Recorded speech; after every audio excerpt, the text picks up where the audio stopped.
right, folks, everybody, I want to show you real quick a particular scenario. I like to tell stories about kind of real world examples of what I encounter from day to day in terms of potential borrowers who need some help with some financing. So in this case, what I want to share with you is a example of an interaction I just had with a past client, actually, somebody I made a loan to in the past.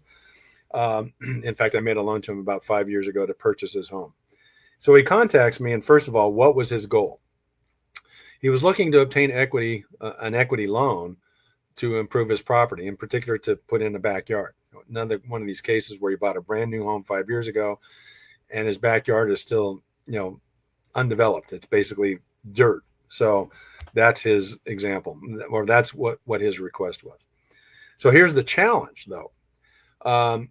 His income was not sufficient to meet the debt to income ratio limit, but he had sizable liquid assets. Now, this gentleman had a long career in the railroad industry. He ended up getting injured. He retired early. He's in his early 50s. He does get a pension from the railroad, and he did get a significant amount, lump sum amount at the time of retiring due to injury. In fact, close to $500,000 in the bank. But the challenge was the monthly pension income wasn't sufficient to be within the debt to income limit based on that pension income and his existing first mortgage, what the mortgage would be on the equity loan, plus any other debt that he had.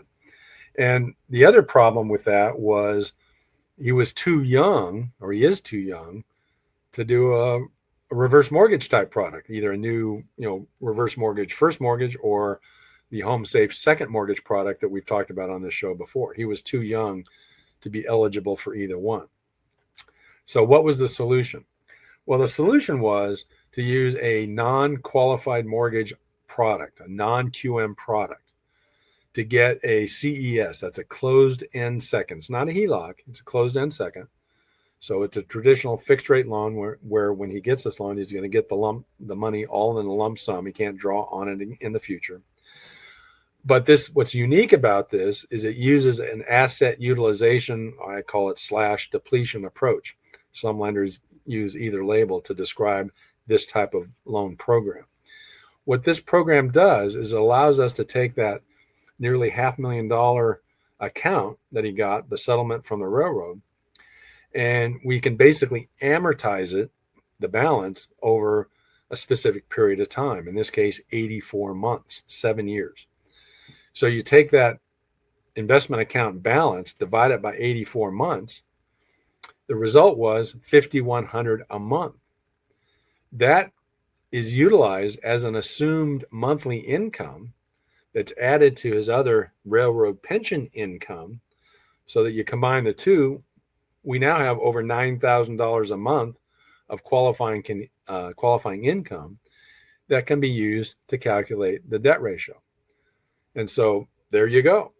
What looked like an impossible challenge to overcome, this particular non-QM product, which, by the way, asset utilization or depletion can be used for both first mortgages, refi or purchase, as well as secondary financing, closed-end second, and some lenders will do HELOCs with this as well.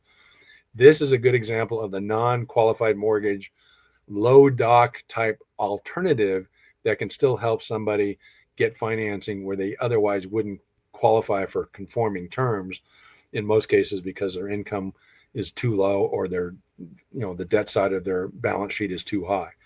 So this solves the issue, and he's going to be able to get his loan amount, which is $100,000, and finally, after 5 years, have a nice improved backyard with all the bells and whistles. So this is a pretty good success story of how some of these unique non-qualified mortgage programs can really help solve an issue that otherwise there would not be a solution for. So with that, I think that concludes our show for today. I want to thank you all for watching and listening to this week's Mortgage Minute. I encourage you to keep an eye on those baseball playoffs. Dodgers probably will prevail, but I'm hoping the Brewers win so we can at least get a 2-2 even up split on the 4 games to start with, and we can get to a 7-game series. So enjoy that. Enjoy the rest of your weekend. I know got lots of football going on as well.